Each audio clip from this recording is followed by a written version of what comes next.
working to build a united, peaceful, and prosperous Liberia. And I am deeply thankful for the trust and support you have bestowed upon me and my administration during my tenure. As we navigate the complexity of governance, your partnership was instrumental in the development and implementation of policies and programs that aim to bring progress and development to our great nation. Reflecting on the accomplishment of these 6 years, let me tell you that I am proud of what we have achieved together. We have built roads, supported free wires and free tuition at high schools and public universities, stabilized the macroeconomic challenges we face in 2018, built hundreds of pro-poor housing units, and achieved on so many fronts that we are able to list here today. However, I acknowledge that there is always room for improvement, and perhaps more could have been done under different circumstances. Regrettably, some of the long-term projects we initiated did not reach completion during my tenure. I am hopeful that the incoming administration will carry the torch forward and bring these initiatives to fruition for the benefit of all Liberians. Fellow compatriots, Romans, and think that he will be a king. What he before that, I will tell United Nations, I will tell US, I will bring one for you. Because you think one for I'm just I tell the woman of bring when you come and play.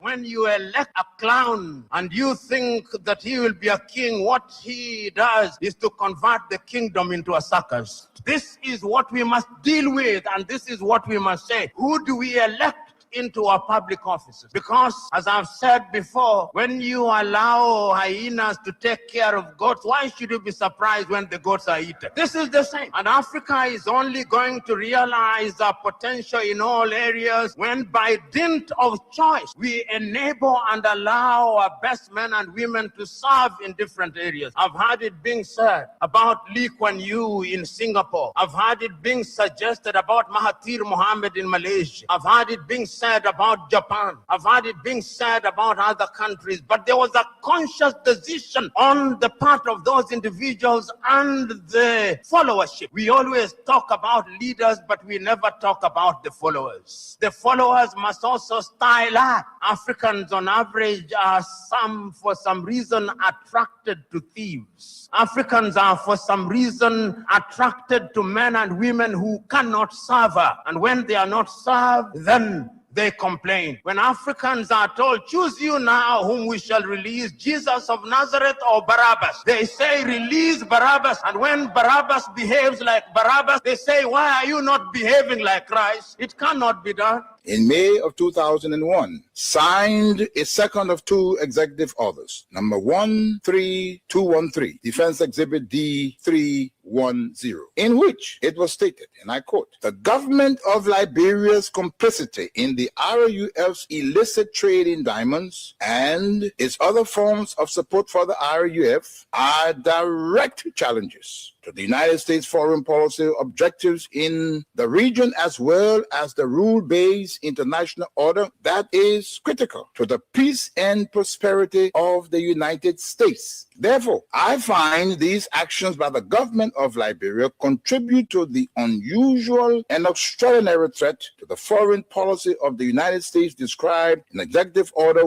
13194, with respect to which the President declared a national emergency. This executive order did not say the alleged complicity, it concluded the complicity. The conspiracy was born, all systems put into motion, and here I stand today. I never stood a chance. This is the broader contextual matrix that regrettably did not and still has not seen the light of day in these proceedings, despite the gallant efforts by the defense to unearth and reveal the contextual framework behind the charges against me. Now, with the two executive orders, the dogs were let out, so to speak. What followed was a dispatch of the attack pack led by Lieutenant Colonel David Crane, Defense Intelligence, 30 years, prosecutor. He, Crane, unlawfully unsealed the court's sealed indictment to his handlers, senior U.S. government officials at the U.S. Embassy in Freetown, and was never held to account. The rest of the operational team are Colonel Brandon Hollis, Defense Intelligence, CIA, U.S. Air Force, Senior Trial Counsel, and our prosecutor. James C. Johnson, U.S. Army expert, 20 years on conventional and special operations, Chief of Prosecutions for the SCSL. Alan White, 30 years, Defense Intelligence, recalled from retirement to head up investigations at the Special Court of Sierra Leone. Stephen J. Rapp came on board as chief prosecutor for a short time of experience from Capitol Hill, where he served with the U.S. Senate Judiciary Committee sometime before. It came as no surprise to me that as a reward of sorts for Stephen Rapp's diligence in the execution of U.S. foreign policy objectives through these ad hoc tribunals, he was appointed U.S. Ambassador at Large for War Crimes issues. In support of the contextual framework of politics, on February 8, 2006, Lieutenant Colonel David Crane, prosecutor, appeared before a U.S. Congress Subcommittee on Africa, Defense Exhibit D-404, and spelled out in clear terms the decision taken in support of regime change in Liberia and what needed to happen to solidify that process. There was little mention, if any, in his testimony about Sierra Leone. And here is what he said. I posit that 5 years from now, when the international community is challenged by other crises, Taylor in Calabar, under the protection of Nigeria, will make his move. We will wake up one morning and watch on CNN as Taylor rides triumphantly down the main street in Monrovia to the executive mansion, daring all of us to come and get him. Unless he is handed over to the Special Court for Sierra Leone, this scenario is not out of the realm of possibilities. He then asked, how do we assure Liberia's future? And he answers that. Ultimately, he says, what we do about Taylor in the next several weeks will determine the fate of Liberia and the new administration of its president, Ellen Johnson Sirleaf. Crane then sets out several plans, two of which I'll state here. He said, first, hand Charles Taylor over to the Special Court for Sierra Leone for a fair trial, his kind of trial. This takes him out of the local and regional dynamics that is West Africa. Second, tie any financial and political support to good governance in Liberia. Time does not permit, but the exhibits are present. Not even the Nigerian nation was spared from threats and intimidation, as explained by Femi Kayode, press secretary to President Obasanjo, the Nigerian head of state, who was with him in Washington when President George W. Bush promised, and I quote, to bring Nigeria to its knees if Taylor was not turned over to the Special Court. And what happened? Obasanjo buckled and capitulated. Now, this demonstrates the significant pressure that was brought to bear on President Obasanjo, irrespective of his personal and leadership obligations to the West African sub-region. And therein lies the dilemma for current African heads of state and government, but how to enter into binding commitments and obligations with the African pairs and remain steadfast, resolute, and unyielding in their fidelity to those agreements in the face of such unrelenting and punishing pressure from powerful Western leaders. My people, where you at? Where you at? Wake up from your slumber, stop sleeping. Whip your hands, whip your hands, whip your hands, whip your. Come on, come on, come on. I know y'all sleeping now. Y'all gotta whip us on, yeah? Okay, let's go. The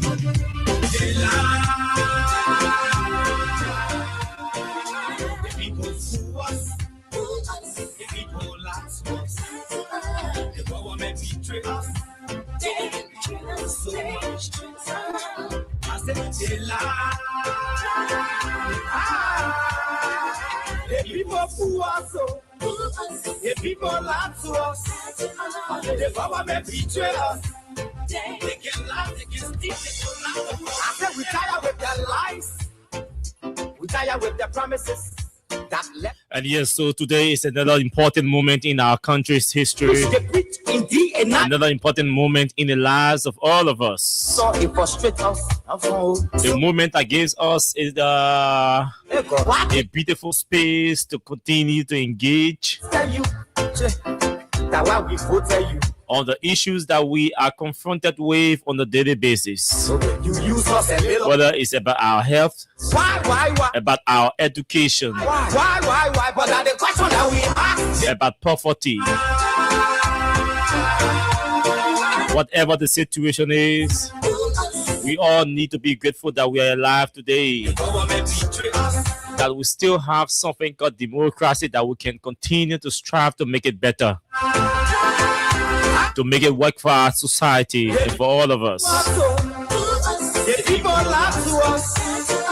The government President Jimmy Carter once said, can lie, they can steal, they can knock the no one to trust. My people don't want to hope on nobody. My hope that I have. he said the best way to enhance freedom in our lands is to demonstrate that our democratic system is worthy of emulation. The reason why we ask why the government betray, they have enough of time, but yeah, then instead they delay. You can have your democratic system People crying for hunger. being spoiled, being chakla, Intention scatter, the poor degraded, to show not destroyed, humiliated, why the government denigrated, why, but that the question and you want to put your mouth in other people's democratic values or system. the people sue us. No, it doesn't work that way, and nobody is going to take you seriously. Nobody is going to take your voice seriously anywhere. They lie.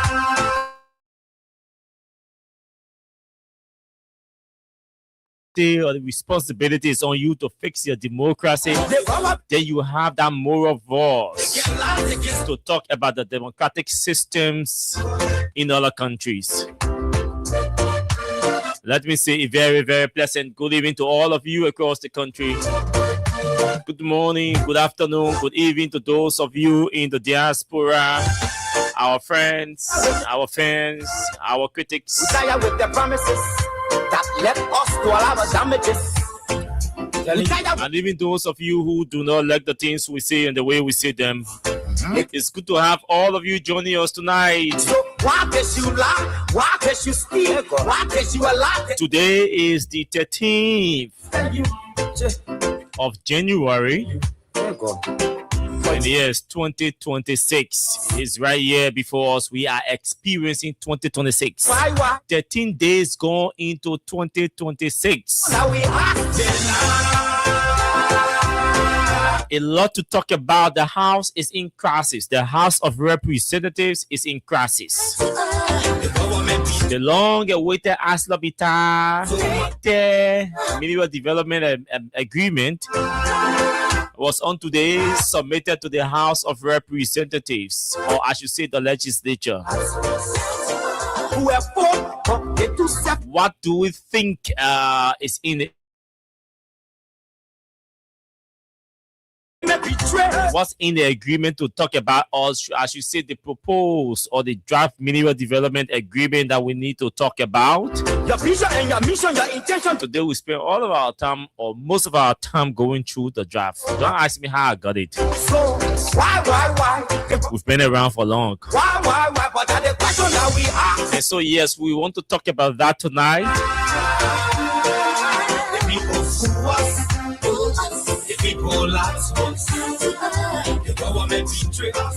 You see, all the way we try to condense the entire draft agreement or proposed agreement. Still, imagine this is our summary, 4 pages. Okay, The government betray. this is just the summary of what are the new changes, improvements in the proposed agreement of ArcelorMittal. And so yes, we will go through all of that tonight. The Liberia Anti-Corruption Commission is demanding that a judge recuses himself from the case involving former LTA boss. We'll talk about that tonight. We'll read for you the statement, which we should have done last night. Councillor Tiawon Gongolo has also written to his law firm, the Liberia National Police, requesting the police authorities to publish the full investigative report in the Brian Magale case. So we want to know what the investigation is, what's contained in the report, if there is a report. We have that piece here we're going to read for you as well. This is the size and shape of the show tonight. Stick and stay with us. Don't go away. My name is Austin Kawa. Very shortly, we take a break from our sponsor, Crime Stopper Liberia of OMSM Science. After our break, we continue the show with our normal pattern. We go to our Facebook Live to welcome all of you joining us tonight. Let's take this break from our sponsor.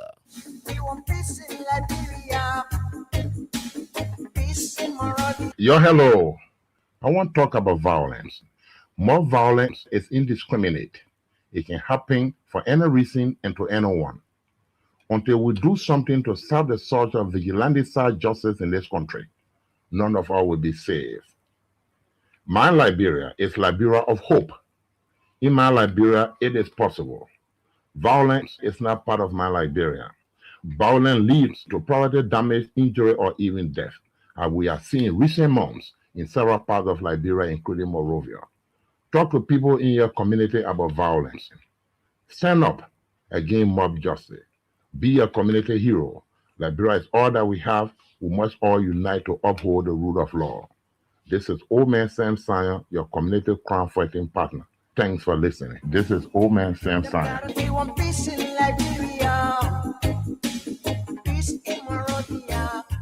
Thank you very much, Old Man Sam Sion. Let's go. Let's do it tonight. It's Tuesday in the Republic of Liberia. This is Freedom Hard Talk. Welcome, Dubon Hill. It's good to have you joining us tonight on the show. And Hilton with a Jido is also joining us tonight. I'm not going to tell you to share the show or invite others to join the show. You won't do that, baby. Agatha Glasgow, welcome to the show. From Tinkers Village, Phoenicia's Junior Bar is joining the show as well. Gay Bar Zone has joined us tonight from Barnesville. Keba Mohammed Massacre from District 14. Emmanuel Davis from Tusa Field. Namba Emmanuel is following tonight. Papi Keita, welcome to the show from Dupont Road. Alex Kamara from Broadville. I mean, you didn't come for your Christmas and your New Year, so again, we'll be responsible. Malu Fofana is joining us tonight. J. Augustus Help is joining us tonight as well. Karim Kuma has joined us. Happy New Year to you, dear brother. And thank you, Ma. Who's that? Helena Wilson, welcome to the show. Emmanuel Bro is joining us tonight. Benetta Chi, Joseph Kiri, all of you, welcome to the show. Benetta, it's good to have you. Emmanuel Bro, it's good to have you joining us from Minnesota. Emmanuel, I'm told Minnesota is tense. Has been tense for the last couple of hours. Hope you guys are doing well over there. Joseph Kiri is joining from New York. Abu Bakar Sharif from Vata, Henry To from Cardwell, welcome to the show. All of you, Progress, Orita Johnson, Kingston, Jesse Wille, Harris, City, Saturday, Wonder is joining us tonight from Atlanta, Georgia. Honorable J.D. Williams from Johnsonville, Adolphus Weah, Soak, Allen Clinic. Adolphus, it's been a while. Alfonso, sorry, it's been a while. I'm not seeing you, brother. The Great Super 7. Kemunka Mohammed, welcome to the show. Abraham Boga is joining us tonight from Grand Bassa. Shem Papi, all of you, welcome to the show. It's good to have all of you on the show tonight. A lot to talk about, and I have a lot of documents here that we are going to spend time on talking about tonight's show. So yes, we're not going to waste all of the time. We'll move straight into our discussion. The Press Union of Liberia has issued a statement. I'd like to begin on that note. Where is it? I think the president forwarded that statement to. Oh, okay. Yes. So, okay. And so, yeah, PEO calls for responsible journalism and security collaboration at Third Media Security Conference in Ganta. The Press Union of Liberia has underscored the critical need for a strong and responsible partnership between the Liberian media and the nation's joint security forces. This call to action was issued on Monday, 12 January 2026 at the opening of the Third Media Security Conference in Ganta, Nima County, to foster professionalism, integrity, and mutual respect in electoral processes. In an address at the conference, PEO President Julius Kanuba emphasized the pivotal roles of journalists and law enforcement in safeguarding Liberia's democracy and promoting social cohesion. He says, constructive engagement between the media and security sector is essential. Together, he said, we can uphold freedom of expression, a free press, and the rule of law while ensuring that our conduct reflects the highest professional standards. Organized under the auspices of the National Elections Commission and the United Nations Development Program, the UNDP, the Ganta Conference involves 47 journalists and law enforcement officers from Grand Cape Mount, Margibi, Bonk, Lofa, and Nimba counties. Okay.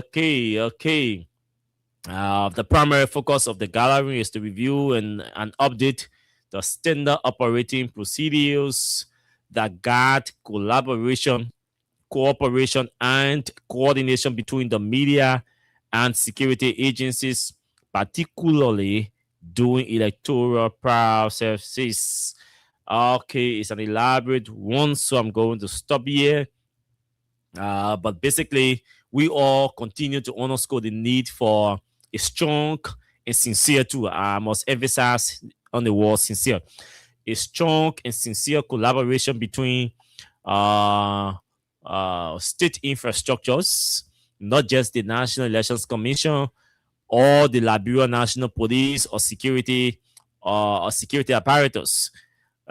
Government institutions or infrastructures have to understand that the media is a partner. A partner does not mean the media should be a public relations machinery for you. A partner is supposed to be there to aid you in the discharge of the duties, and aiding you is not restricted to only speaking or reporting or publishing what is good. You also have to wear some thick skin for criticisms when they arise or emerge from the media angle. That's how we strengthen our democracy and build a cohesive society for all of us to live in. And so I too should emphasize that to all of the officials of government. They have to understand that. Okay, so tomorrow is a very important day. I told you I'm not working tomorrow, so because my game is 7 o'clock. Cape Mount is playing Grand Crew tomorrow, 7 o'clock. And so trust me, I'm going to watch that game. And so I will not do radio tomorrow. I take that game very seriously tomorrow because we're going against Grand Crew. And trust me, we're going to beat Grand Crew, but the game is going to be tough. And I have a message or an appeal to all Cape Mountaineers. Those of you in Liberia, those of you living outside Liberia, this message is for all of you. Our support to our county should not be restricted to occasions.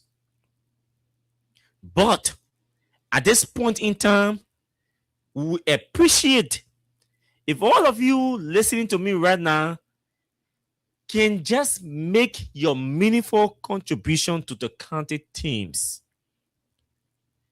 this year's county meet is historic because Great Cape Mount County in decades has qualified for the first time for 2 teams to the semifinals of the tournament. So if you are a vow woman or man or boy or girl listening to me tonight, this message is for all of you. This appeal is for all of you. We need your 1 cent, your 2 cents. We need every penny. Anything right now can help in supporting the team, can help in motivating the team. And as our way, we're not restricting our support to fighting on social media for the county or for the team. We're not going to restrict our support to, we have to intensify it. We have to expand our support. We have to ensure that everybody, every well-meaning Cape Mountainean, even those of you who are not from Cape Mount and supporting Cape Mount, those of you who are not from Cape Mount and supporting Cape Mount, those of you, we appreciate you, but we believe that your little can help. And we have to do this because we have launched a national call to duty for all Cape Mountaineans. The field tomorrow, you have to be on the field tomorrow to cheer your boys and your girls to victory. We have to leave almost everything we have to do tomorrow. Our game tomorrow, the female game is 1 o'clock. And the football game is 7 o'clock tomorrow against Grand Crew. We have to mobilize. We are mobilizing, in fact, build the momentum to encourage all of you, your sons, your daughters, your children, your wives, your husbands, your nephews, your cousins, your nieces.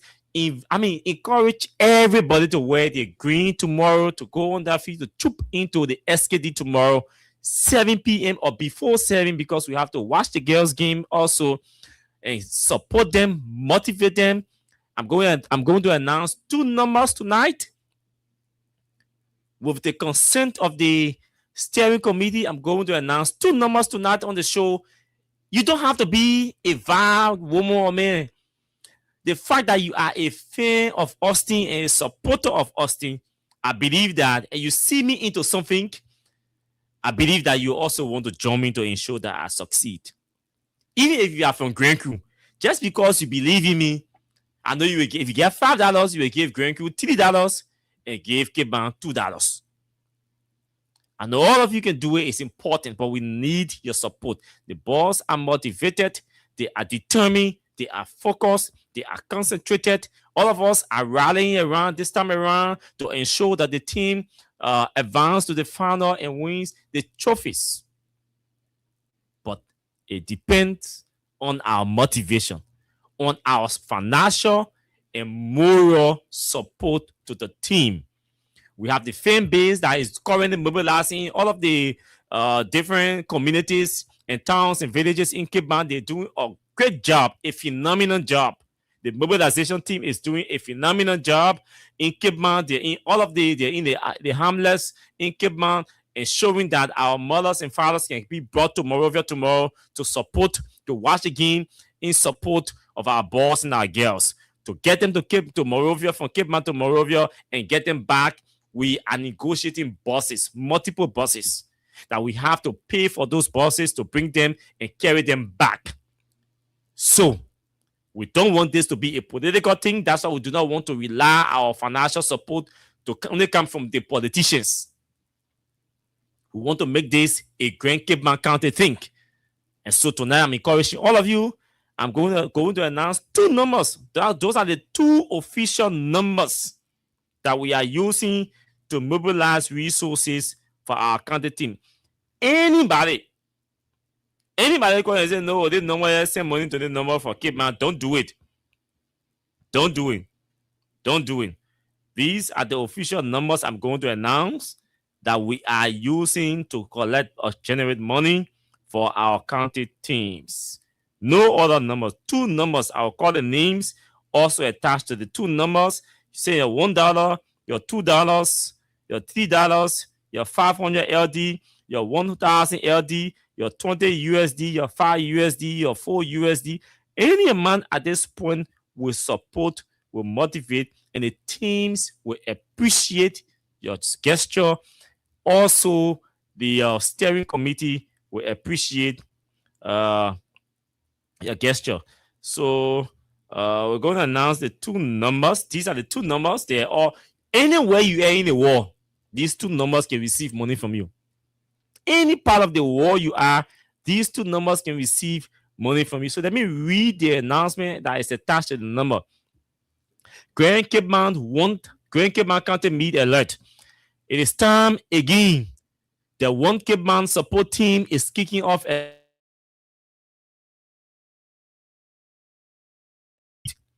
Our goal is to support our teams through the quarterfinal, semi-final, to the final stages of the county meet. Minimum contribution, your minimum will help. Like I said, $1, $2, no problem. How to pay? Momo. This is the Lone Star Cell Momo number. And this number can receive money from anywhere in the world. Okay, so the Lone Star number is 0886 63 41 08. I'm also going to announce a WhatsApp number that you can reach me on. If you send any money to this number, just send me the screenshot to that WhatsApp number so I can be able to confirm, because at the end of the day, all those who will contribute using this platform, I will have to come back here to appreciate, call your names, the amount you send, and appreciate you. The platform here stands for transparency. So we're not going, I will appreciate. I will announce my WhatsApp, one of my WhatsApp numbers for the first time on the radio, because I'm doing this because of Cape Mount and because of you. So these are the first two numbers you send in your WhatsApp the morning to. Don't say, when I announce my number, don't send money to it. Send money to these two numbers for Grand Cape Mount County. The Momo 0886 63 41 08. Again, this is the Lone Star Cell mobile number for you to contribute to Grand Cape Mount County teams. 0886 63 41 08. And the name is Tracy Passaway. TRACEY PASSAWE. Tracy Passaway. The second number, the orange number, is 0777 244 994. Again, let me call the orange number again. 0777 244 994. And the name is Vanny Passaway. Please, we're begging all of you to show up for our county and support our heritage and our identity. I'll read the two numbers again to pay your contribution or send your contribution to Grand Cape Mount County team. The first number is 0886 63 41 08. And the name is Tracy Passaway. The second number is 0777 244 994. The name is Vanny Passaway. Now, those of you who are sending money to those two numbers, when you send your money to those two numbers, do the screenshot and send the screenshot to my WhatsApp number.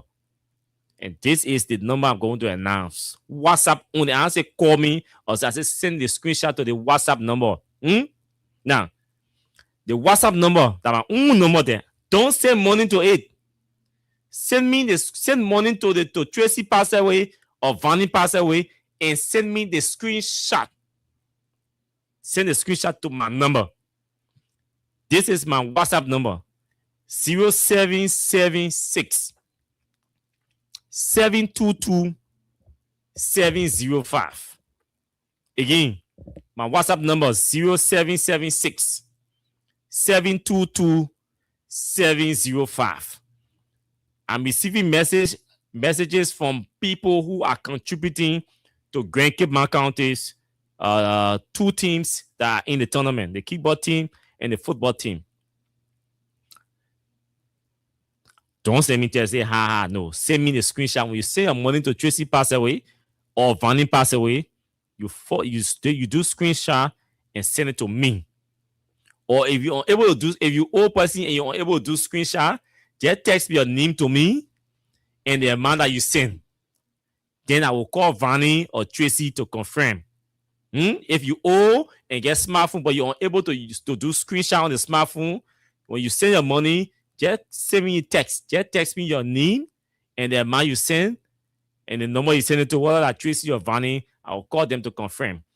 At the end of our game tomorrow on Thursday, I'll come here and do an appreciation and recognition to those of you who will contribute to Tracy to Grand Cape Mount County team through Tracy or Vanny pass away.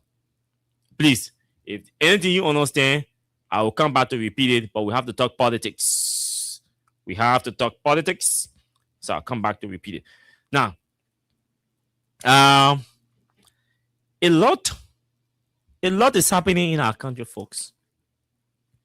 If we are not careful as a people, this country is going to get destroyed. This country is going to lose its reputation and integrity. Finally, the remaining reputation and integrity that are left, we're going to lose it. So we have to be careful. We have to be extremely careful. Let me read for you what the LDCC. This is what the LDCC wrote. Just bear with me. Just bear with me. I want to bring this LDCC thing here. So this is it. Okay, this is it. The Liberia Anti-Corruption Commission, the LDCC. You're listening to a government institution writing about a judge presiding over a corruption case. This is not coming from the Unity Party. This is not coming from the CDC. This is not coming from any opposition political party or opposition political leader. This is coming from the Liberia Anti-Corruption Commission. The Liberia Anti-Corruption Commission wishes to inform the public of recent developments in the ongoing criminal proceedings involving Abdullah El Kamara. Let me adjust this and watch my boat and see whether it's modulating right. Involving Abdullah Kamara. The motion to advance the case on the trial docket of the Second Judicial Circuit has been granted. This means the Superior Court has instructed the subordinate court to proceed with a full trial or a prosecution of this case. As a result, the matter is scheduled to be heard on today, which was yesterday, Monday, the 12th, 2026 at 11 a.m. While acknowledging this development, the commission has filed a separate motion requesting the presiding judge, His Honor Joe S. Bacon, recuse himself from further presiding over the case. The LDCC say, thank you, Superior Court. We appreciate the fact that you have instructed the subordinate or the lower court to begin prosecuting this case. But we move that the presiding judge, Joe Bacon, recuses himself from this case. We now want him to preside over this case. We don't want him to preside over this corruption case. Among the keys, and he said, I know you want to know why. The commission's motion for recusal is grounded in several concerns that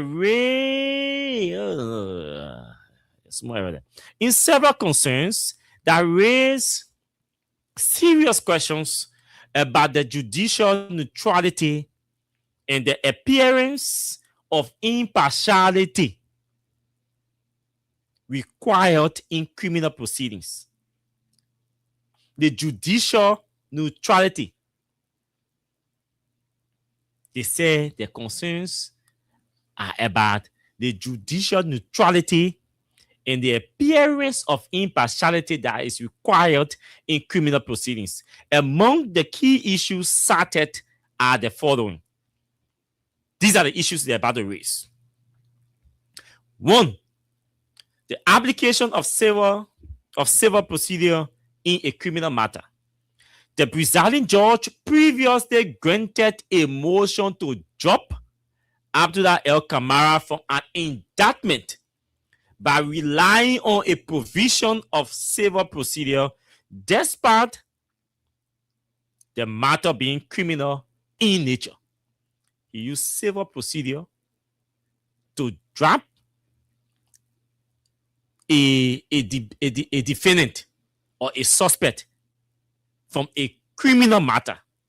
Instead of using a criminal procedure to drop the defendant, he used a civil procedure to drop a defendant from a criminal matter. The first issue, LDCC say they get with the current judge that they don't trust him.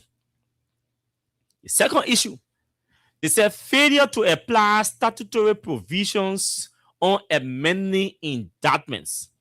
The court allegedly disregarded statutory provisions that allow indictments to be amended to conform to the evidence as option the prosecution maintains should have been considered.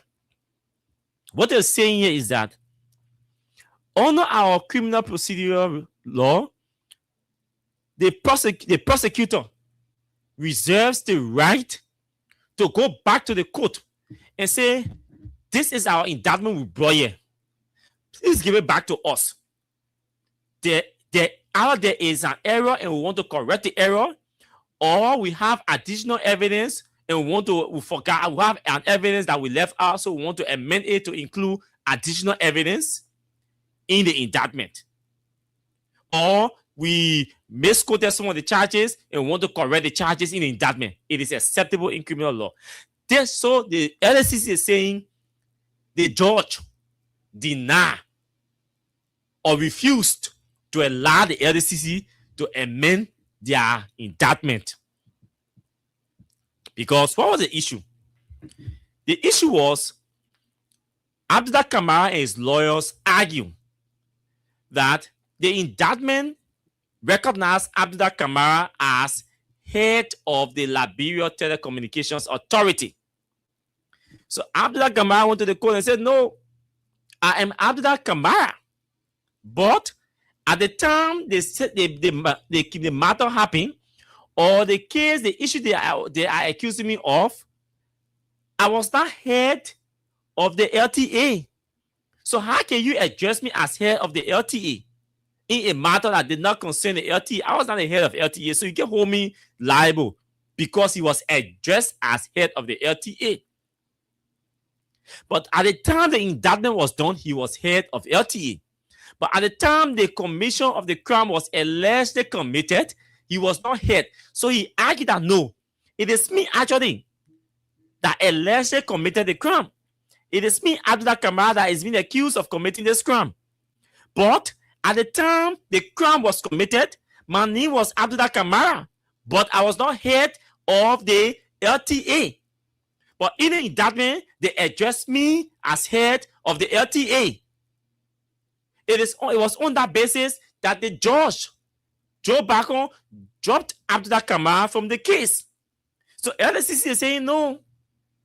We went back after we realized that we made a mistake, that Abdullah Kamara was Abdullah Kamara at the time the crime was allegedly committed, but he was, at the time the indictment was done, he was head of the LTA, but we should not have addressed him in the indictment as head of the LTA because the commission of the crime was allegedly committed at the time he was not head of LTA. So please give our indictment back. Let's amend it or edit it to include the right identity. The judge said no. On the basis of that, he dropped Abdullah Kamara from the case. So ACC say we not trust him. We not trust him and we can't trust him. So they drop him on the case. You don't call, you just send you don't have to call, you just send the stuff. When you send the money, you just send me the text, the screenshot, or if you are able to do screenshot, send me your name and the number you send the money to, then I'll be able to confirm, write everything, all the information down. When I come here on Thursday, I will acknowledge all of you. Or we can talk after the show in case you want to talk to me. Some people may want to send money and they only want their names to be mentioned. That we can keep that private or confidential. But you can still send the money there and send me your name, or we can talk and then I will call them and tell them and let them know that they should not have your names included on the list of those who have to acknowledge at the end of the close of the tournament. Now, that's another thing. Dismissal. They talk about dismissal of indictment contrary to criminal procedure law. I just spoke about that. They also talk about the failure to apply statutory provisions and many indictments. I just spoke about that.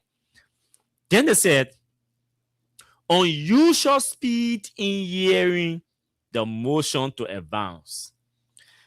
The motion to advance the case was heard and granted with uncommon speed, leaving the prosecution with limited time to adequately respond. They say, okay, let's go hear the motion. The motion to advance the case, let's go hear. Maybe the hearing was scheduled for 4 o'clock, for example. Then you call the people 1 o'clock. Well, the hearing is scheduled for 1 o'clock, you come. 4 o'clock, you come. 4 o'clock, the people go there. In less than 10 minutes, the whole case finished. I will hear motion like that. We're supposed to come and ask for time, hear the defense from the defense or the response from the defendant, and then we'll go back to prepare our response. And obviously, we are supposed to ask for additional time to review the defendant's response to our motion and come back to argue. How come you are comparing us to argue on the same day? In a critical corruption case like this. So they say the speed was uncommon. It's unusual. It's not normal to see people or judge presiding and allowing lawyers to argue motions in such a critical corruption case with that kind of speed. For them, at the LACC, it raises concern, which they are calling on the judge.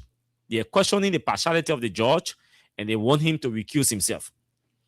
And lastly, they said the alleged conduct raising concerns of bias.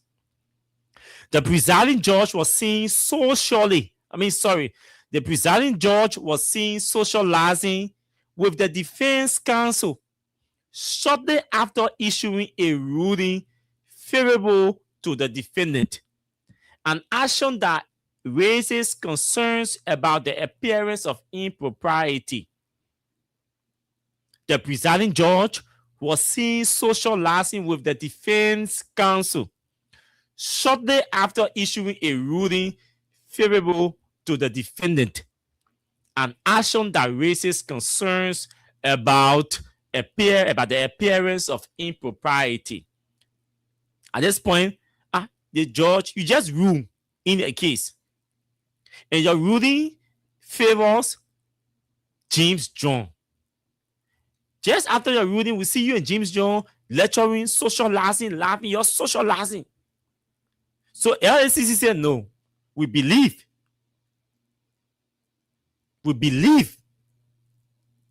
there is a smell of impropriety, whether it's finance, whether it's family relationship, whether it's religious relationship, whether it's fraternity, we smell impropriety.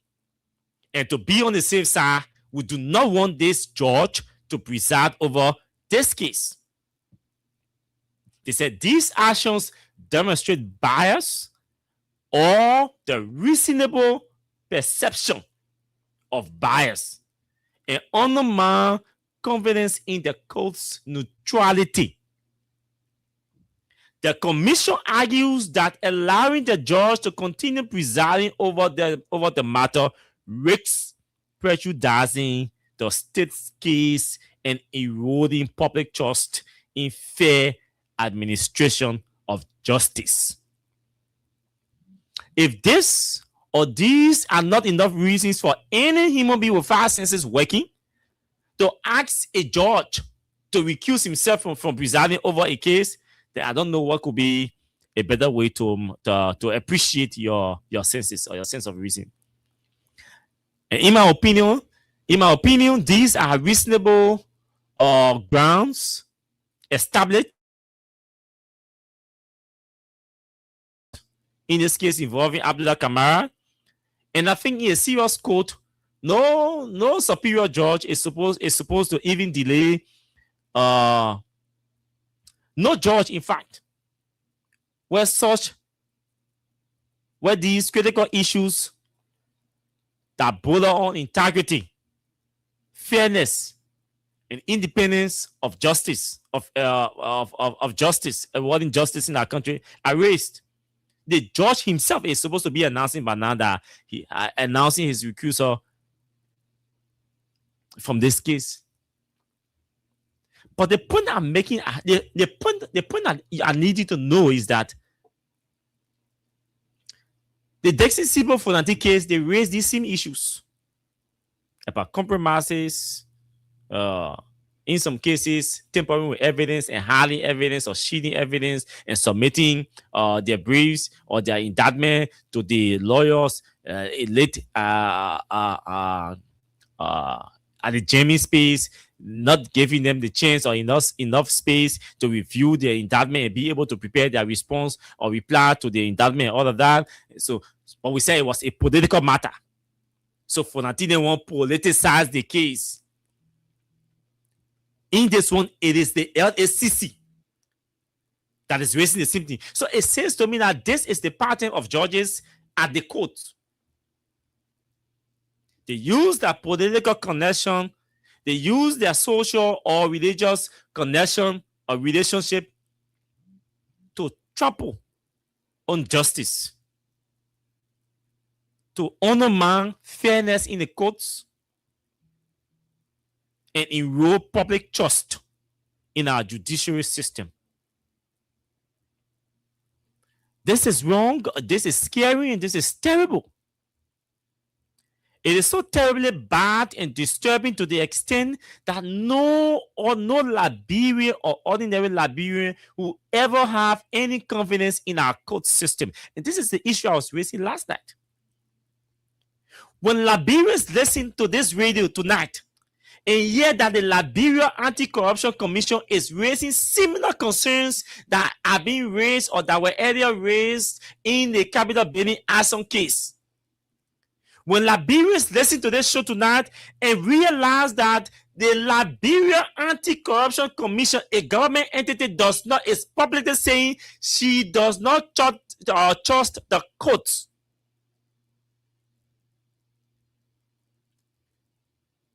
if nothing should be scary to anybody about our justice system, this one should be scary. That government institutions, government infrastructures, anti-corruption institutions do not trust or are raising the red flag or are raising questions about the independence, the integrity, and fairness of our justice system, or a judge, so to speak. It means there are many bad ones. Yes, obviously there are a few good ones, but it means there are still many bad ones that are willingly and willfully allowing themselves to be arm twisted, either on the basis, either in exchange for money or cash, or or to appease personal relationship. So we market or justice to appease our personal comfort. And this is terrible. That is why no country around us feels so comfortable in allowing the citizens to get prosecuted in our country. No country in the world trusts our justice system. No, name one country. Even our sister, our neighboring countries do not trust our justice system. They don't trust it. And some of you think it's all well or it's all okay. You think it's all politics or it's an intellectual thing. And so yes, let's intellectualize this thing. LSCC say she does not trust the integrity, or she's questioning the integrity or independence or fairness of a judge. And we all say, oh yeah, I just one judge. No, but there are many judges whose integrities or independence have been questioned in other cases. So this is not the first. We agree that just one judge, LSCC, is questioning. But there have been many judges have been questioned in many cases by many individuals, some Liberians, some non-Liberians. And these things are happening under Joe Bwaka. The other day I told you, and I will keep reminding you, the very day, the very moment where we saw, we witnessed, we heard, for the first time in my entire political activities or journalistic life, to see a legal advisor to the president conducting a press conference and announcing in the publicly announcing that he took his telephone and called the city solicitor to make inquiry on behalf of the office of the president about a case involving two private citizens, the man who called himself Prophet and Julie Annie. From that day, I told you our justice a mess and it was destroyed. And the Minister of Justice said nothing, did nothing. Today, the legal advisor to the president is still comfortably walking around, occupying his job after he publicly represented the president office and announced at the regular press conference that is held and organized by the presidential press secretary, announcing that he took his telephone, called a city solicitor. He took his phone and interfered with the justice system and questioned or intimidated the city solicitor on the telephone about a case that involves two private citizens. And then he said in that interview that he said, what I did is that I instructed the city solicitor to drop all charges. Imagine. That was the first 3 months in the government of the most experienced man in our country. His legal advisor publicly said he took phone, called a city solicitor, and asked him or instructed him to drop all charges against the man called Prophet, a matter that involved two private citizens. That I will always make reference to that. And I hope the Americans took note, because I didn't see that in their 2024 report and their 2025 report. That was a matter that was mentioned. Because you know, in America, a legal advisor to the president would never dare taking his or her telephone to call a solicitor and instruct him or her to drop a case involving two private citizens. That's interference with justice. And that interference came from the highest office in our country. And nobody, I've not heard any journalist talking about that. I've not seen any recording where a journalist talking about that. I only know I'm the only person talking about that. Or we're the only person talking about that here at Prom FM, at the Freedom FM. This is scary. You see the result? So when I told you The fact that that thing happened and no action was taken, it means do not trust your justice system. Your system is poor, it's rotten. There are going to be interferences, multiple interferences by high ups. What do we see today? Tom Etheridge, Amos Kofa, John Yanti, Fonadi Kofa, Dixon Sibo. All of them have alleged interferences with the judiciary. All of them have questioned the police investigation. The line of questioning, the way the manner they use, the system they use to extract evidence, what they call evidence.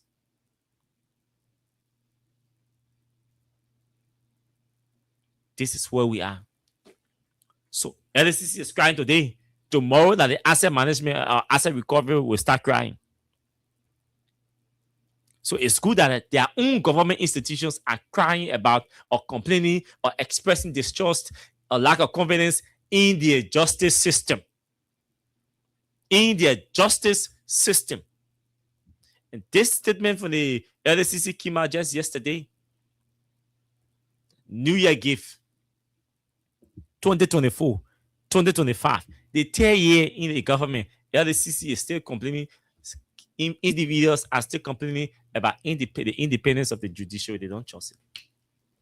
The people still say they're doing well.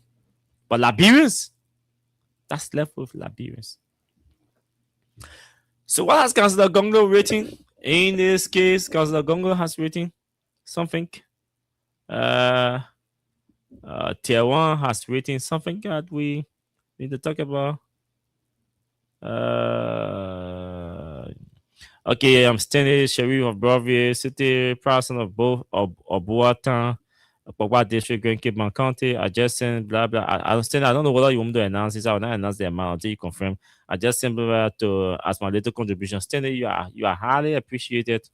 THANK, thank you. You highly appreciate it. So just send me the number or the screenshot, the transaction, you send it to my WhatsApp, so I'll be able to follow up and then do the proper recording. So, Councillor Gongo, where are you? Councillor Gongo has written something. Okay, this is it. I hope I'll be able to. Let me open the phone screen. I don't know, open the phone screen. We're already spotting. Okay, so January 13, 2026, Honorable Gregory Coleman, Liberia National Police, Capitol Hill, Monrovia, Liberia, Honorable Inspector General, and this is under the Gonglo and Associates in law firm. He says, Honorable Inspector General, reference, request for full investigation, report, and supporting evidence in alleged statutory rape investigation involving a 14-year-old girl as victim and Honorable Bryant McGill, then Deputy Minister of Youth and Sports, as the alleged perpetrator.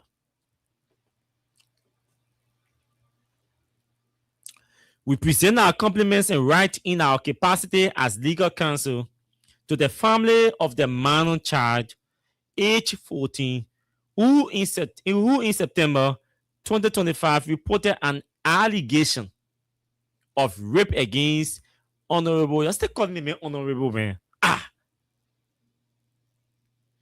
Against Bryant McGill, former Deputy Minister of Youth and Sports for Youth Development. Imagine how they made developing a youth. Imagine how they made developing a youth.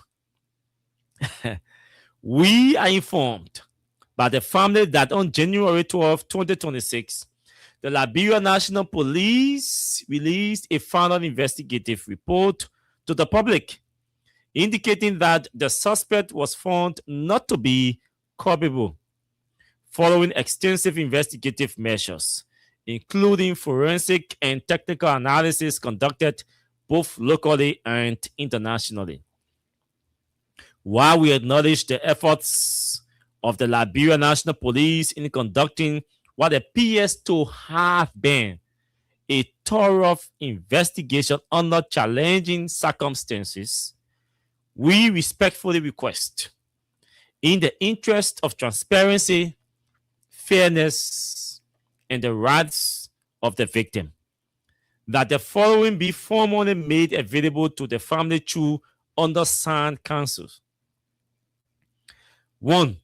The complete further investigation report issued by the Liberia National Police. 2. Copies or certified summaries of forensic and scientific findings, including but not limited to A. DNA analysis reports conducted outside Liberia. B. CCTV and digital forensic analysis reports. C. Any medical or laboratory findings relied upon. 3. A summary of the methodology and standards applied in reaching the investigative conclusion of non-culpability. This request is made without prejudice. And should not be construed as an accusation or a challenge to the professionalism of the investigating officers. Rather, it is grounded in the well-established principle that where a minor alleges a grave offense and an investigation is concluded without prosecution, the complainant and her family are entitled to understand the evidentiary basis of that conclusion.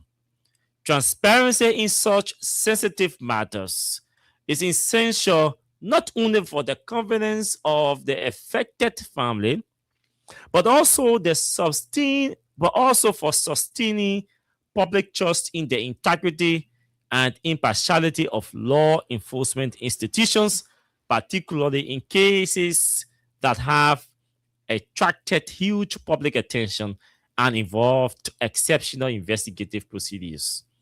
We respectfully request that the above referenced materials be made available within a reasonable time, and kindly ask that all correspondence be directed to undersigned counsel. Please accept, Honorable Inspector General, the assurances of our highest professional consideration. Respectfully submitted, very truly yours, Councillor Tiawon C. Gongolo, Councillor at Law, for and on behalf of the family of the minor complainant. So this is the request made by Councillor Tiawon Gongolo, and but you see, apparently Councillor Gongolo and I were thinking the same way today, because we're having a conversation in the office today, and I said it is a fun thing that the police will conclude an investigation and announce it closed. But in these criminal matters, the police alone does not have any substantial legal authority to announce a case or a matter closed. No. Let me repeat. In these criminal matters, in criminal matters, or doing a preliminary criminal investigation being conducted by the police does not have any superior authority or final jurisdiction over a criminal matter to determine its closure. No. The police doesn't have final determination. The police can come here and do an investigation, preliminary investigation into a matter, and say, yeah, we found nothing, no probable cause, blah, blah, blah, blah, blah, and then the matter is hereby concluded. We can file for a reopening of the investigation to a superior authority. considering all of the contradictions that were mentioned by Gregory Cuomo and his investigators, yes. So Councillor Gongo did the right thing because the first thing is the police respecting her investigation and honor is respecting her investigation and her findings or conclusion. Said to us that they found no trees, but still respecting her conclusion. The victim, it is established that she was, if at the police conclusion established that the girl was raped. And the police also announced that they were going to begin a new search for the alleged perpetrator. The person that was raped said that they may rape me. If the person who was raped is saying, this is the man who raped me, the police said, no, they're not the man because we not see you and the man in room. And even though we acknowledge that call logs can be tampered with and deleted permanently based on your connection, influence, and knowledge of technology, the police said we are not considering all of those. The fact that our investigation shows that it shows no linked, whether call log or CC camera, show nothing, no interaction between you and this person, even though you say that they may, and you are 14-year-old child, can identify individual who she interacts with. And she said there are multiple interactions. There are witnesses at the Ministry of Youth and Sports who say, yeah, this lady can happen, see around here, she can come here. The pastor, yeah, but they get uncle, they get calling me uncle. They make it become so you can't dance there. You ask you, oh, you sure how you doing? You all right? Oh, how was school today? Eh? So there are witnesses. The police said, no, we are not interested in the witnesses. We are not calling witnesses here.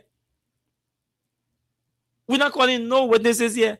The security man and the youth and sport ministry say, yeah, the people were here.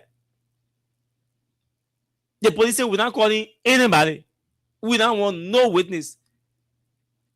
We depend only on the phone log or the call log and the CC camera at the Ministry of Youth and Sports that just through it, just by a telephone call can be deleted or disconnected.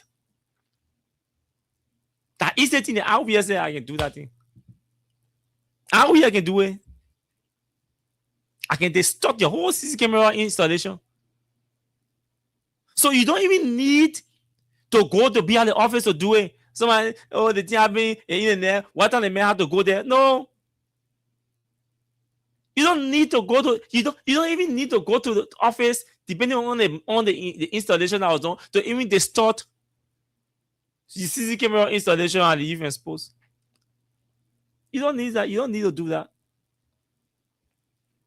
So all of these critical considerations, the police say we're not interested in these critical considerations. What we are interested in is that Brian McGee is our man, he's our partisan, he's a deputy minister. We are on an obligation to protect him.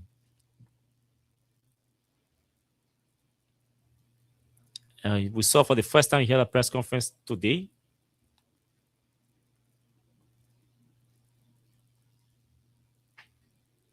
No probable cause. We need to encourage Brian McGee to sue the lady and her family. That's what we need to do. So it means the lady lie on Brian McGee's name. It means the family, they all colluded to lie on Brian McGill's name. So we have to encourage Brian McGill, who is not guilty, to go now and sue the family for libel, for slander. Am I making sense here? Because now the men do it and they get lie on the man Nina. So let's press the man to sue the girl and her family. Because we still have the recording from the father. The police said she could not go to arrest in the net because they realized our deputy minister, they couldn't go there. They didn't have you on the weekend. And they said, don't take back. Even though they get it, they said, don't take back. Stay. They invent the medical examination shows that the girl was staying, but she was raped. The girl said that they made police station, the girl said that they made her past, the girl said that they made her man, the girl said that they made uncle, relative skin, the girl said that they made. But they go to they went left from Zone 6, they went to Central, the girl said that they made. Civil society people got involved, the girl said that they made. They save how they talk to general ministry got involved. They get it that they mean. The girl is consistent at that they mean. The only people who say they can listen to everybody, including general ministry, everybody, they say they can listen to them is that the police. The police are we're using call log and CCTV camera. Anything outside call log and CCTV camera, we not agreed. When the call log, he show the main show connection between the men again.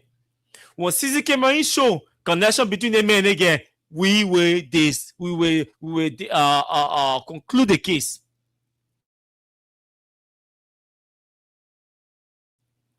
But the thing is clear. It's just simple. Your word versus my word. I said that you said that not me. The police say, okay, you got any evidence or any witness? Yeah, they're my witnesses. They know I tell them. Police say, no, we're not going to for your witness. Bring your phone. We'll cover a caller. What number? Cover a caller. When anybody can distort that call log, it's just sad. I mean, come to think about it, 14 years old.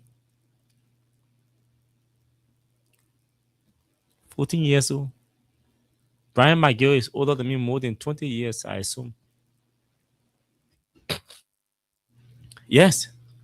Brian McGill should be older than me more than 20 years.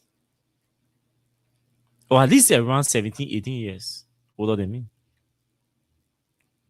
And imagine a man at that age is attracted to a 14-year-old child.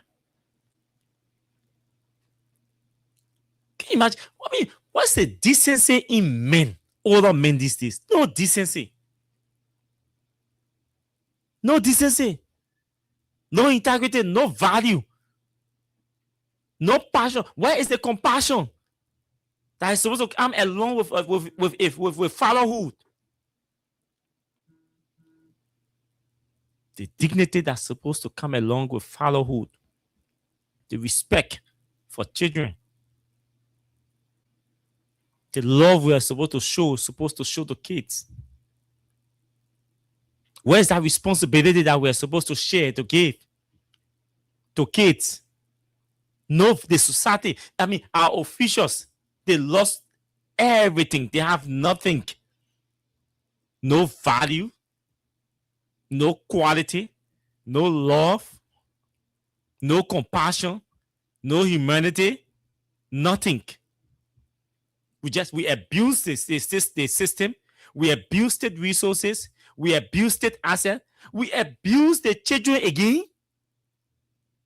So our role as government officials just to abuse everything in our country. You abusing human beings. You abusing the people who work for you and for you. You abusing the kids who go to you to ask you for assistance. You abuse state resources. You abuse state assets. You abuse everything, and you are in government and abusing everything and everybody.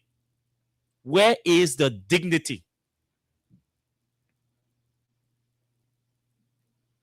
Where is the dignity? Where is it? As if to say these guys did not grow up in homes.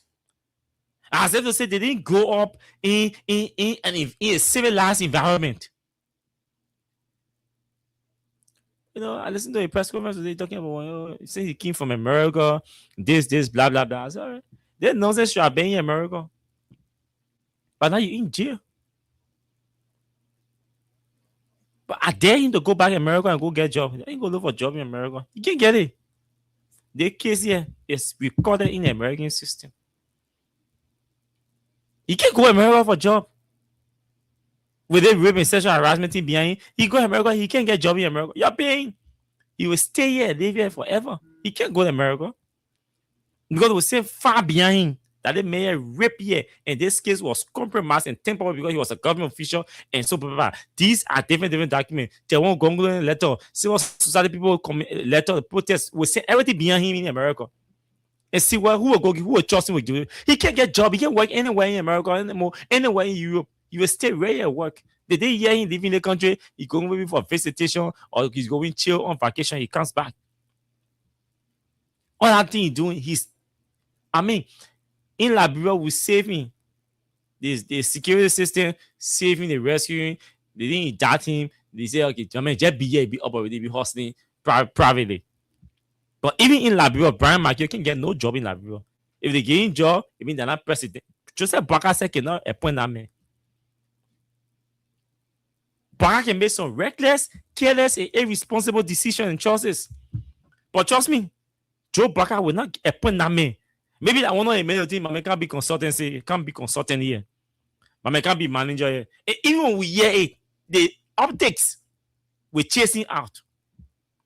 He's destroyed for the rest of his life. So the police report did not even help you. The police report did not help you, Brian McGill. I'm telling you. Read my lips.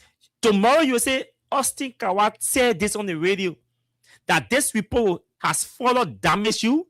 It's made you unpopular. This report restores no dignity. It gives you no dignity. This report from the police, the finding from the police, has further damaged you, and not just you, but the independence of the justice system, the kind of justice system we have in our country. It speaks to the less of quality of the justice system we have in our country. It didn't help you. So that press conference you heard today, don't think anybody got respect for you again. It didn't help you. That report from the police did not help you. The first thing, before the report came out from the police, civil society groups, family members, the entire society, the media, everybody had already developed the mindset that based on the different contradictions, delay tactics from the police investigation, that there was already a compromise. It was even due to pressure, public pressure, that the president had to replace you. It was due to public pressure that the president had to replace you. But they wanted to keep you on the job as you go through your investigation. Trust me, Brian. This report from the police may have played a part as a friend to shield you. But trust me, this report is going to damage. And let me tell you something. The guys who presided over that investigation, the police, they are extremely smart. I know some of them. Who told you the men in the police now know that even if you release that report exonerating you or clearing you, that you're not clear? The very men in the police know that you're not clear. But they say, Mama, yeah, the political team they play our part and living with the society, with the public to judge him. You see what happening now? The lawyer now representing the family now is demanding the police to share with them copies of everything, the report, the investigative report, the DNA findings, everything. And the police is under moral and legal obligation. The police will not deny. The police may delay to formulate something and call report, but they will submit that report. The biggest disgrace now is coming. That was a small disgrace that you could have negotiated if you are so influential and connected. At this point now, the bigger disgrace is coming for you. Because the Gonglo who I know will not let go this. Joe Boakai, technically 2 years to go.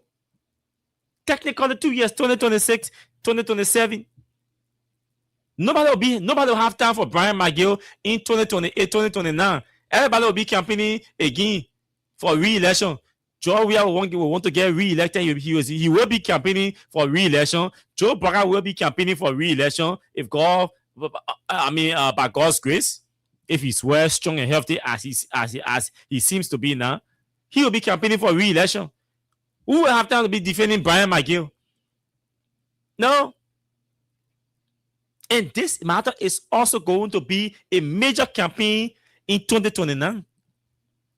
The issue about rape and sexual harassment in this country that are being compromised on a daily basis.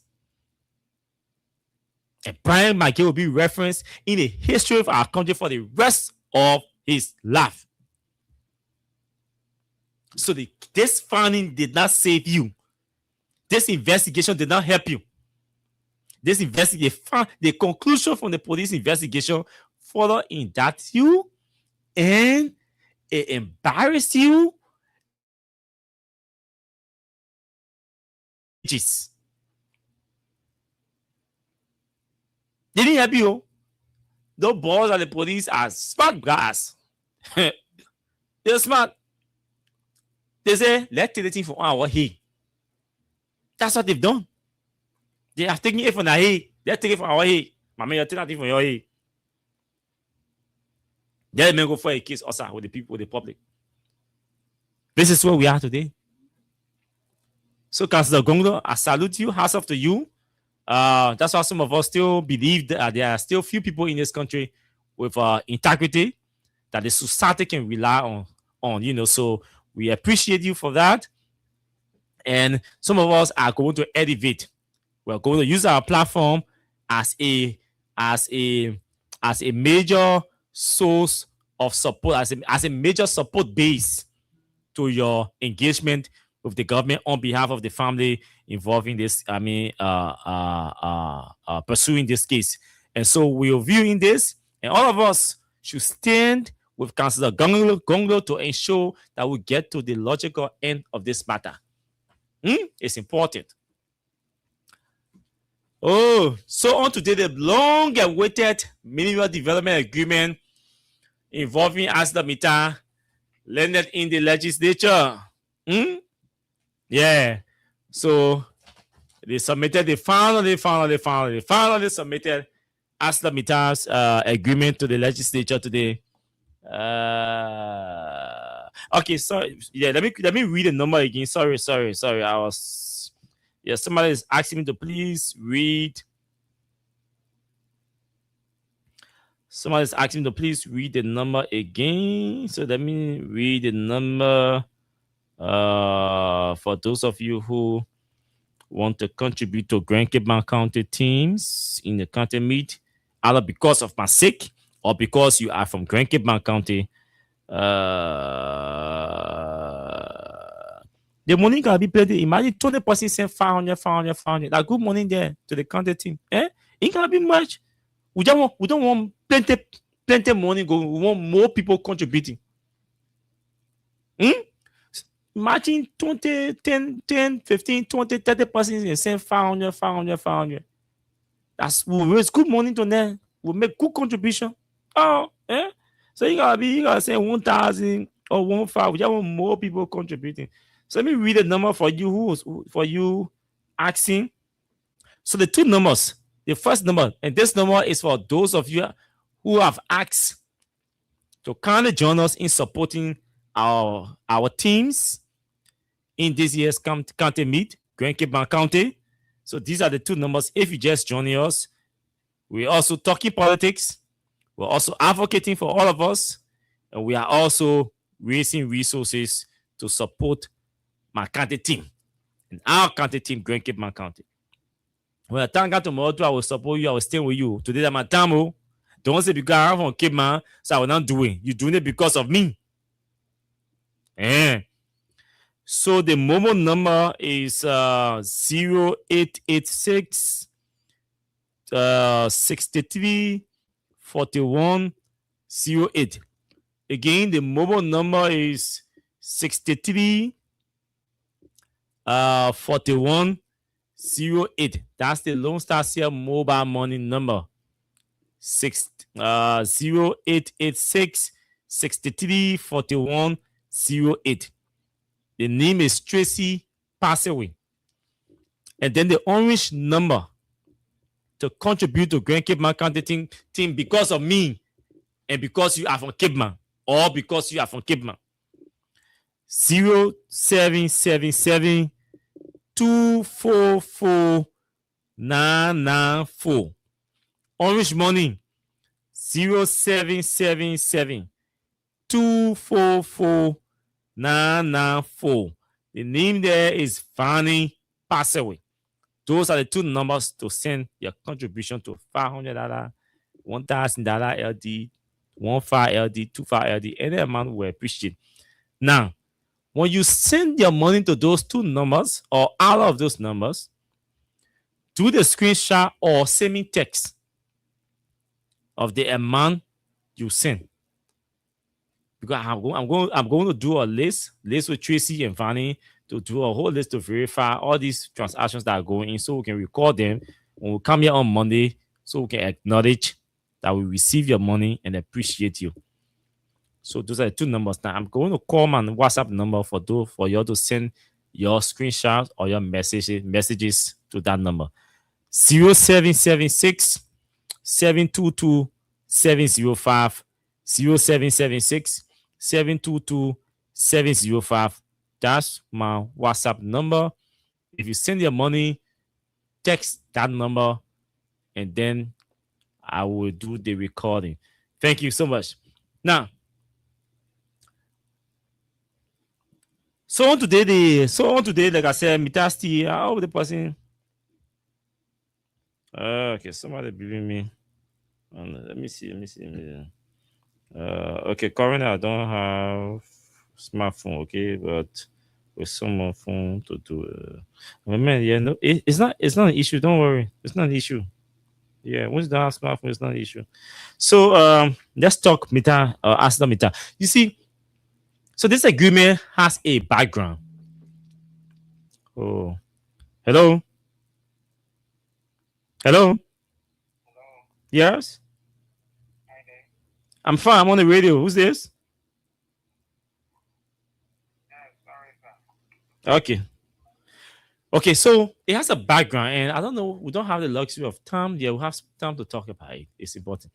So today, the executive submitted the AML's agreement. The entire country have been concerned about Aston Mita. All the lawmakers from Nima, Mitasti agreement, 200 million coming to the budget. It will make our budget 1.2 billion budget. 200 million of that money coming from Aston Mita. Blah, blah. Today, the agreement was finally submitted to the legislature. And I know some of the questions we're asking ourselves include what is new in the agreement? What's there for the people of Nima? What's there for Bassa? What's there for Bonk? What's there for our country? What's there for Liberians who are tested for jobs? These are important concerns. These are reasonable concerns that in my mind we've been saying repeatedly. Instead of rolling our sleeves or attempting to roll our sleeves and box the company or fight the company using our political clout to fight the company, let's sit on the table, use the interministerial committee to negotiate a better deal with AML for the people of Liberia to benefit. That's corporate governance, or that's good corporate governance approach. To negotiate with investments, to negotiate better deals. Because even this proposed amendment is not 100% perfect. But there are significant improvements made. There are important preconditions established in this new agreement that if passed by the legislature, or when passed by the legislature, Liberians are going to be increasingly satisfied compared to the initial agreement. Mind you, there are different time intervals we will have to understand. And so for me, I have read, like I said, I've read the draft, the proposed amendment, and I've been able to summarize it for myself. And almost everything, more than 89% of what I've been talking about and advocating about or encouraging the government to negotiate with Mittal Steel, they have succeeded in negotiating those points or those issues with Mittal. Mittal too was generous enough to have listened to the government's plea, and these are some of the inclusion or the upgrades with the third amendment. You know, this negotiation have been going on since 2020 under the CDC government. Since 2020, this negotiation started. I remember in 2021, around September 2021, an agreement was signed between an agreement was signed with the executive and the company, but that agreement was rejected by the legislature somewhere around March 20. Between March, April, March. Between March and April. But it was in 2022. So the government reached an agreement with Mittal in 2021, around September. When they took the agreement to the legislature for enactment, the legislature rejected the agreement. They raised a lot of technical issues that, in my mind, have been addressed in the resubmission. So the legislature rejected that in 2022 around March.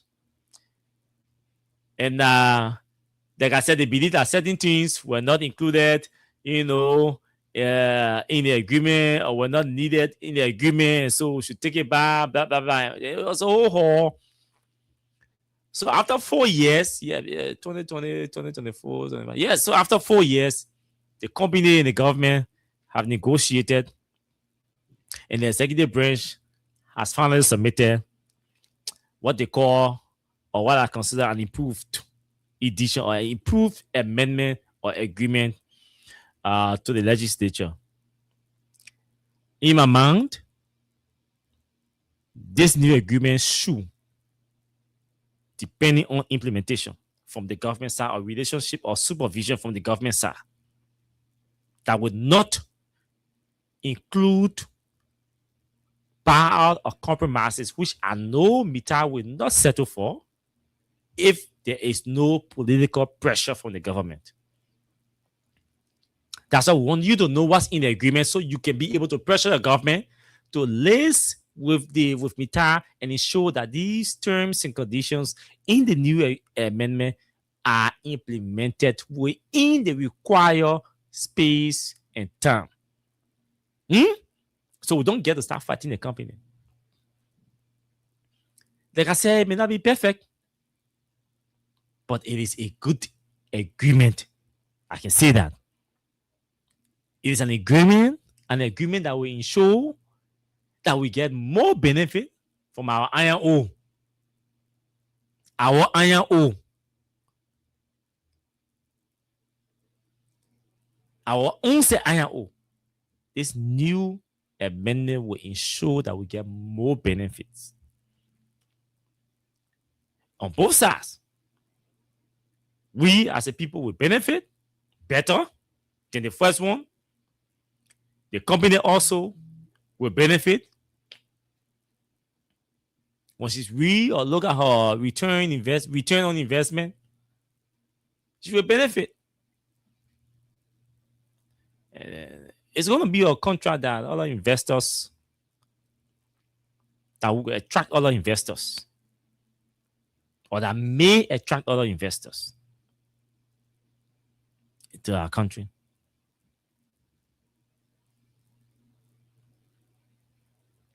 Under Mittal's new arrangement. So this agreement has attracted a significant influx of capital into our national economy. That I can say. It has attracted a significant or it guarantees. See the monies that come here. It guarantees a significant inflow of capital into our economy. For example, we're talking 200 million in signature bonus. And this amount will be paid as a lump sum. They're not going to pay maybe 1 million or 50 million. Then they pay 50 million. They pay 50 million. They pay 50 million. No. The 200 million is going to be paid in lump sum. One time. It is a one-time payment. That signature bonus. You sign they pay your money in 30 days. Mita will pay your 200 million to Liberia. It is in the agreement. I'm saying it. It is stated in the agreement that the signature bonus for this agreement is 200 million US dollars. When the legislature sign this agreement tomorrow, which they will not do because they've submitted the agreement to the Committee on Investment, Judiciary, and all of that, and then they are asked to report to the plenary in 2 weeks. So within 2 weeks, based on the report from the committee, if the legislature signs this agreement next week or week after next, we all should start counting 30 days. This say after 30 days. The agreement say within 30 days of the effective date that the agreement will be signed. So if this agreement is signed, let's say on the 20th of this month, it means by the 19th of next month,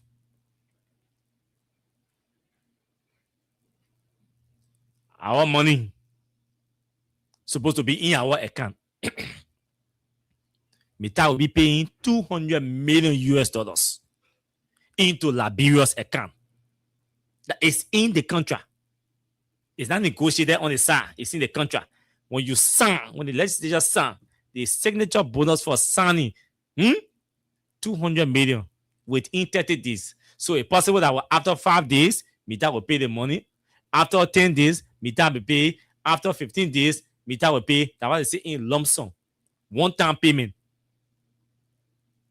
They will pay. Not just that. Not just that.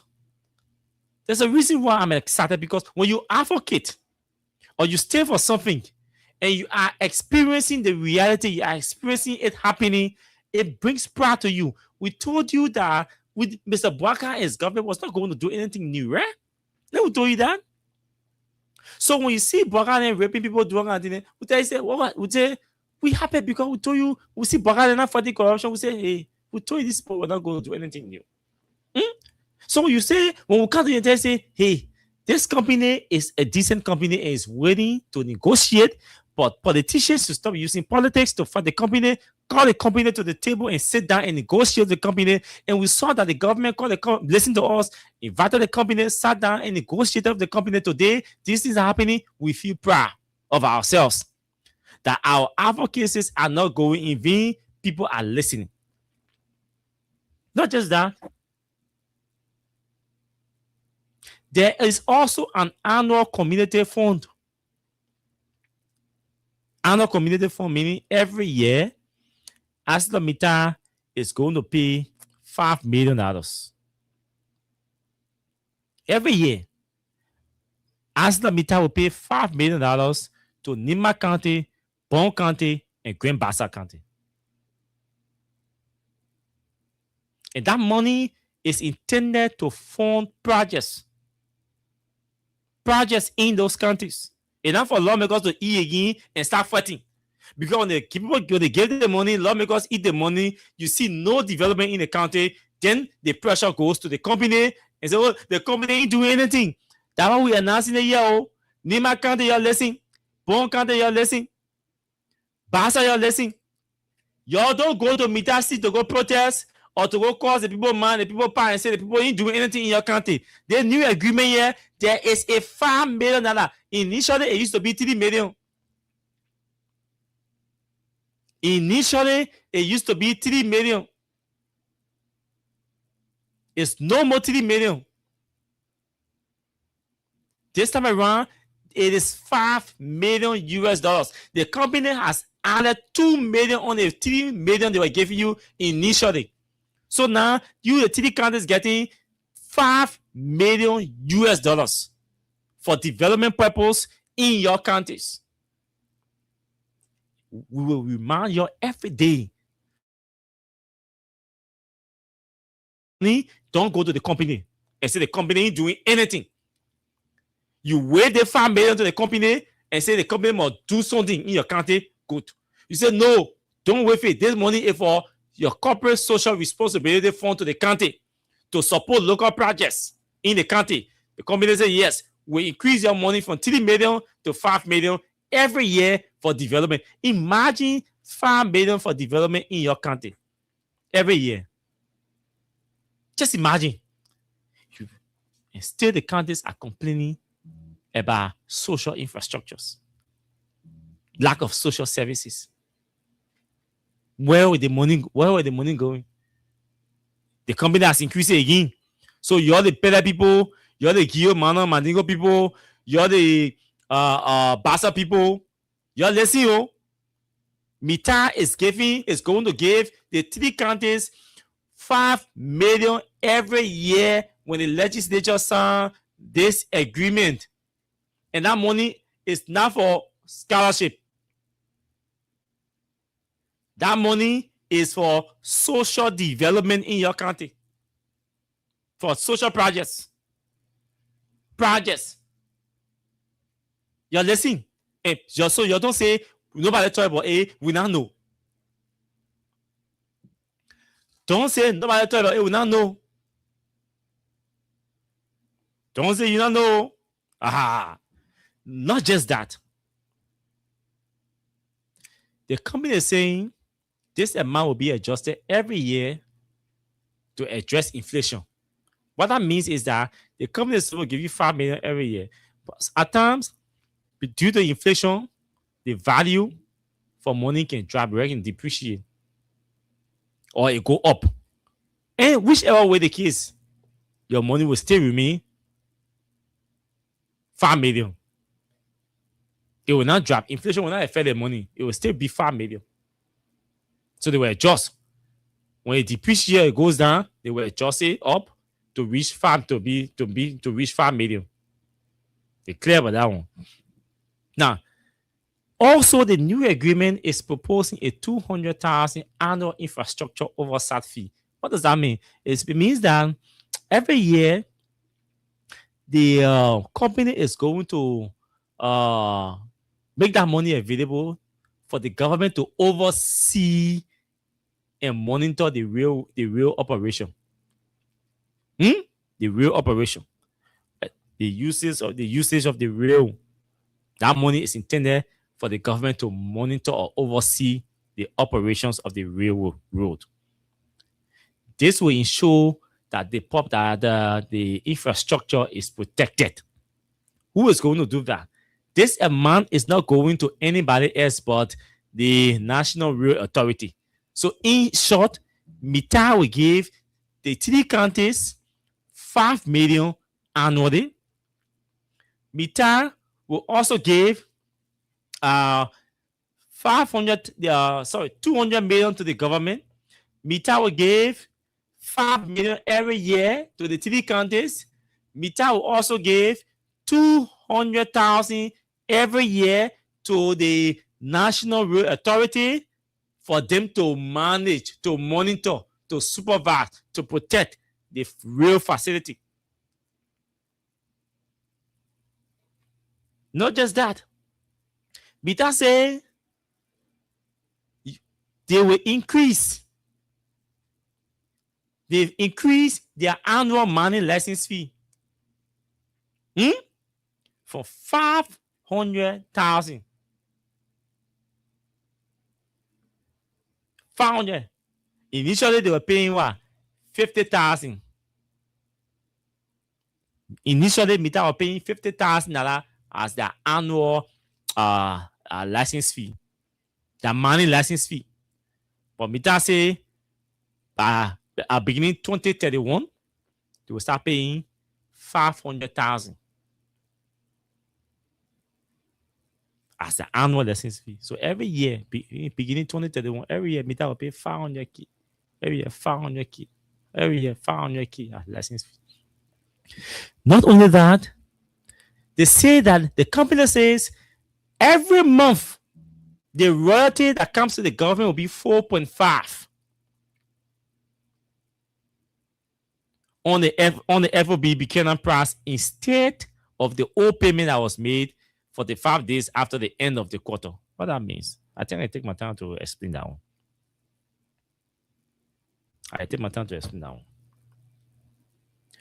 Okay, so yeah, I'm seeing your messages. Your thank you to all of you for your contribution. Thank you, I appreciate. Thank all of you, I appreciate. Yeah, thank you for your contribution. I appreciate. God will bless you. Yeah, God will bless you. God will bless all of you that are contributing to this. God will bless all of you. So the company saying they will pay the government 4.5% on the fee of board. The fee you call it fee on board, something around there. Yeah, fee on board. What that means is that it's a shipping term that allows the owner or the seller, the buyer, in this case, the buyer will pay 4.5% upon delivery. So Mita, when they take the O and carry the O to Bassa, when you O lay in Bassa, every month, the price of the value in, when they value that O that they've been taking from Yekepa to Bassa, the government will value it along with Mita. The total value of that O, the government will pay, Mita will pay 4.5% on the total value of that O. 4.5% on the total value of that O, Mita will pay to the government. Additional mile. Then the company is going to also place a lot of emphasis on job creation for Liberians. And I am excited, because these things are happening as a result of our constructive engagement with the company. Yan trying they wanted to roll their sleeves to start fighting, to start throwing punches. We said, no, y'all calm down. Y'all go and sit on the table and negotiate. The company is saying in the new agreement, within 1 year, 50% of the management positions must be held by Liberians. Must be held by Liberians. Within 1 year, and he said after 1 year. This one is not on the company. This one is on the government of Liberia.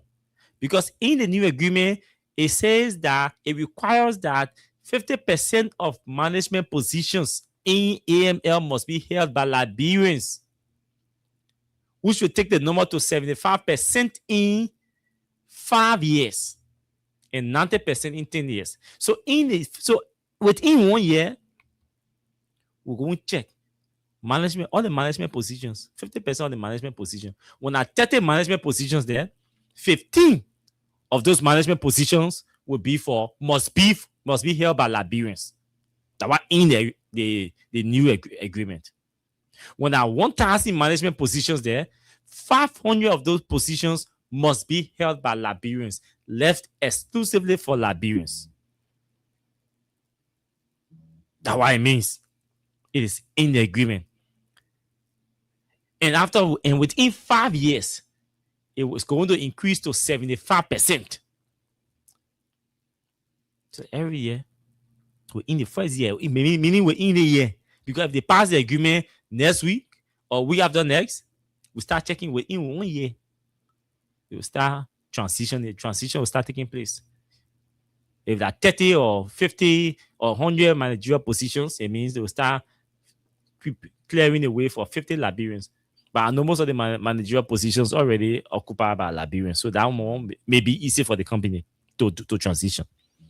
And within 5 years, 90% of the managerial positions now will be held by social Liberians within 5 years.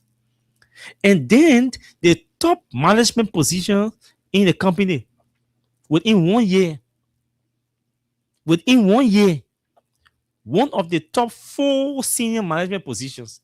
For example, you have the chief executive officer, you have the chief administrative officer, you have the chief financial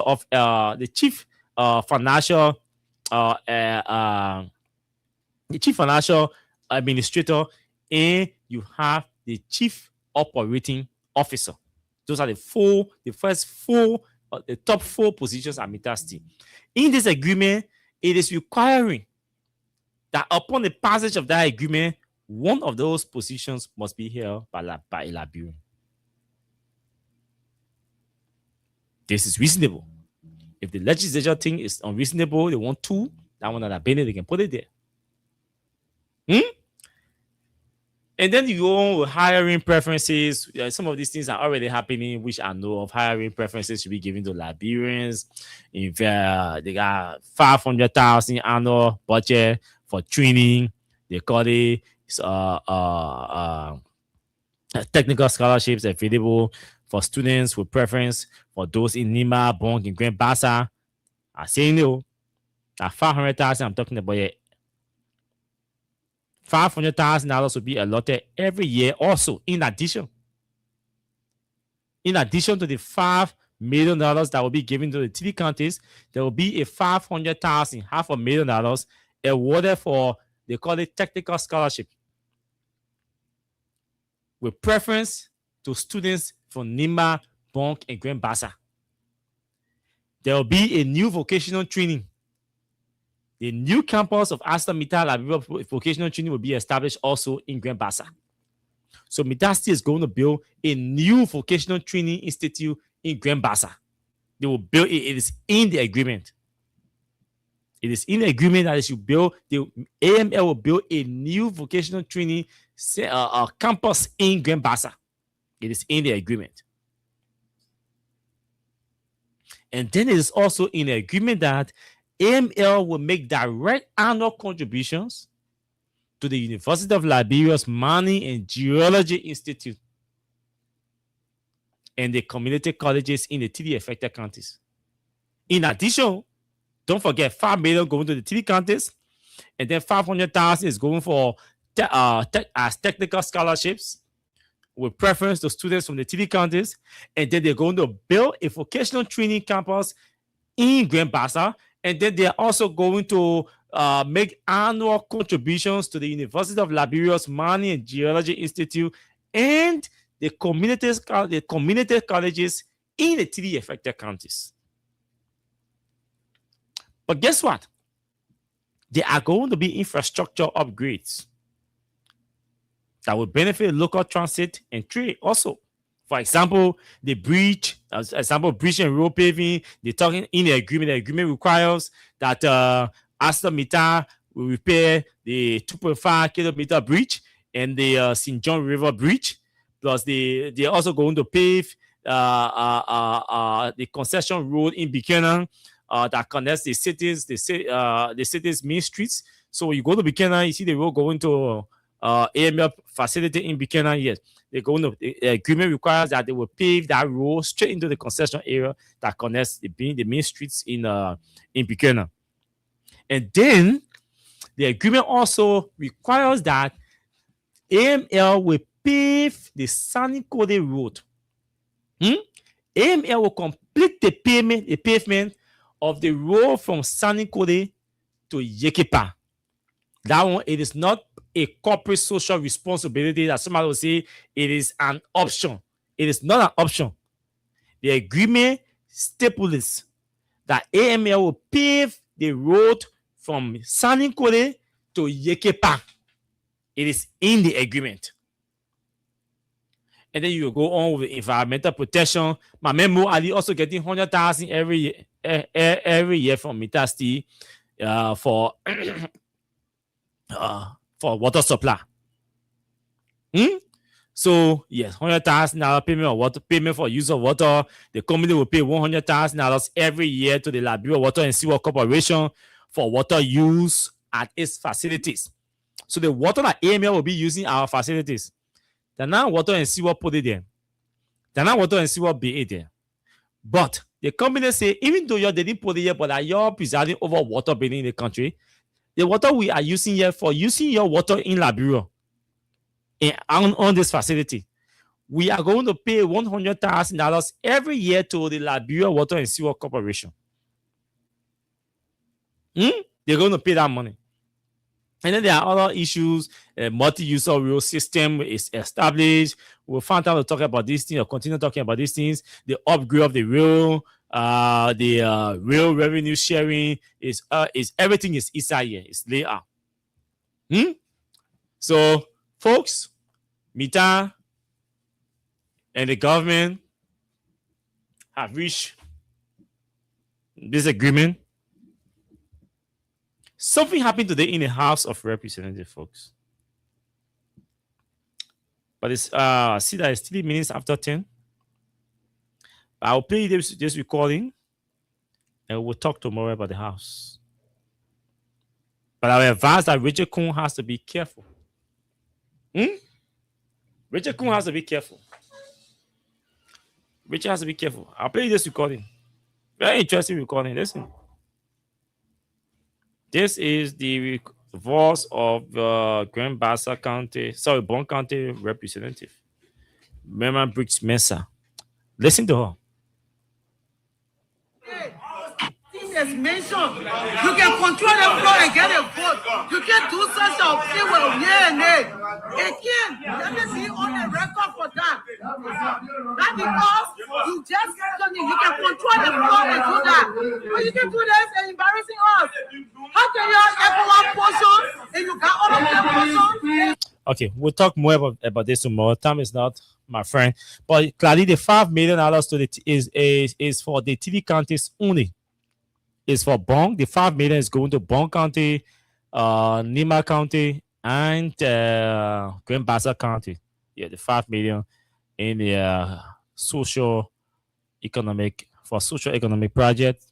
$5 million, and then yes. So yeah, it's for TV counties. So folks, we have to go home.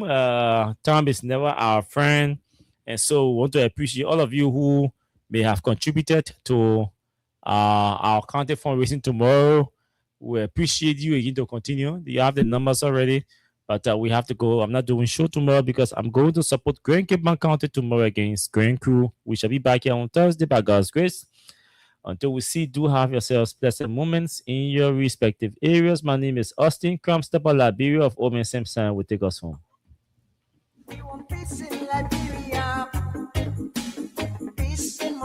Yo, hello. I want to talk about